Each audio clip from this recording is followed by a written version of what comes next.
Hey, this is another episode of RC Time Attack, and it's time has come now to show you what the racetrack looks like and what the intention obviously was. In the first video I explained that we want to go out there and set lap times, 3 hot laps, to determine which race car is the fastest, or which off-road car is the fastest around our track, and then also give an evaluation of that car after we've set that time. And then we will build a chart almost like what BBC Top Gear did with Jeremy Clarkson, and we will be able to have this list of cars at number 1 to how many ever cars we do, and then you can make up your mind into which is the best car for you. And then obviously that evaluation is quite important, because we want to know how did that car perform out of the box. You know, all these manufacturers are making these cars, calling it ready to run, but I've already bought 2 cars, and I can say one of them is not quite what they say it is, and we'll get into that as we start that process of evaluation and also doing the times. Like I said before, also in the previous video, I'm not going to be going out there and doing the hot laps until I am comfortable with the cars in terms of their handling and in terms of my experience of driving them around this track. There's no point really. You have to be very precise on the circuit, and let's take a quick walk here.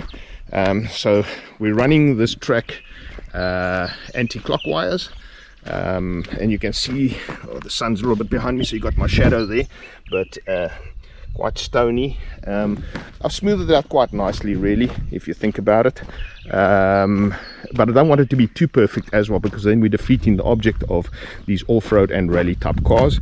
So I've got one tight corner here, a little bit rough on this side, if I can call it that. One tight corner, and the exit of this is quite critical because it's quite rough and hard actually, so the traction out of here is going to be quite critical. And then we come down the short straightaway. Hey, there's Tom. He's following me. Hey Tommy, he also wants to see what's going on here. And then I've got my little platform that I made where I can stand on, and I can see the track nicely from there, so that's quite nice. And then the corner entry here is quite critical, because I'm almost going to use the Scandinavian flick in here with very little brake. I noticed with the Senton we can just really just ease it off slightly and just bang on the throttle. Man, that thing is epic around here. The MJX is not as good right now, but I'm working on it. And I think what we'll do is once we've got they're set up nicely, then we'll throw those hot laps, and then you will see the lines that I'm planning for this. Basically bring the car out wide here and then shoot it back to the inside to get maximum speed down that back straight. So that's where we are with the racetrack. That's where the platform is. Here's Tommy doing his little track walk. You'll see quickly there are some pretty decent stones and stuff. Like I said, I don't want to make this track too perfect, because then we're getting almost to an asphalt type deal, and that's not what we want to do with these off-road and short course trucks. We want to see what their performance is like on gravel, and their traction ability, and then all that summed up in a lap time, which says, you know what, this car is very fast. And it's fast because it puts its traction down, it uses its power well, and obviously the gyros work well, and then hopefully the driver can match that performance of the car.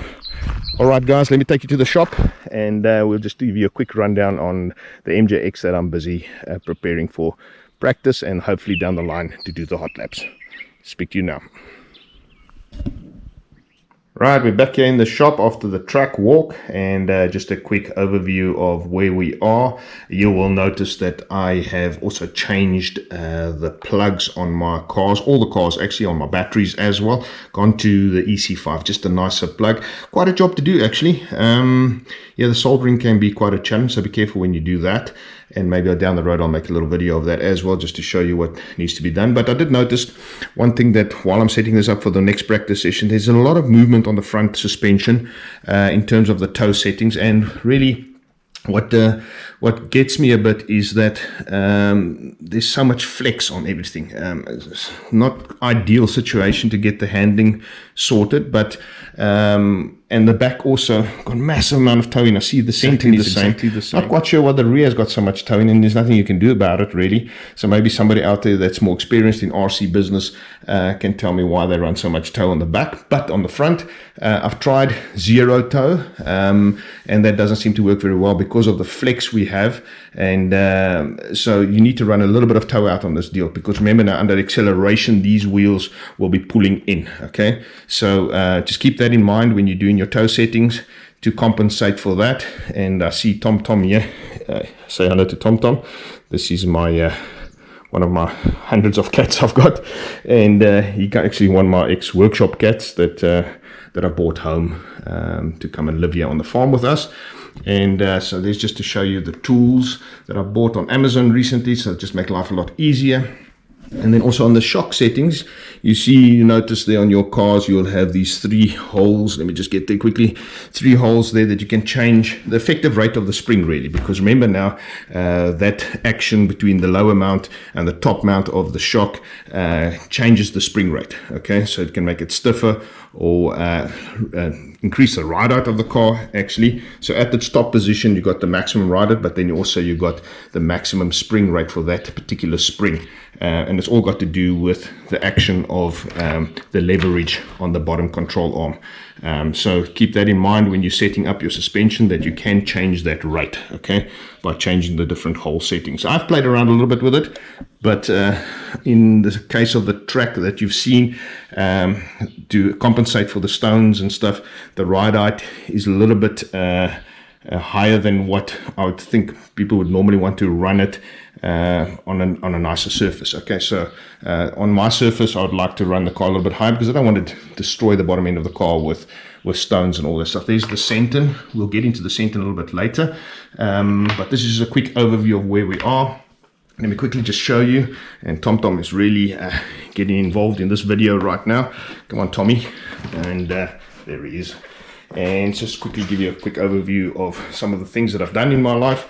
There is my late model that I raced in the US at Greenville Pickens, my V8 supercar that I won the championship with in 2005, my land speed record car that I did the land speed record in 2002, and there's my late model, and there's my South African version of a NASCAR, and then some of the trophies and stuff. Won 4 South African championships in my time, and obviously set that land speed record, which was quite a deal.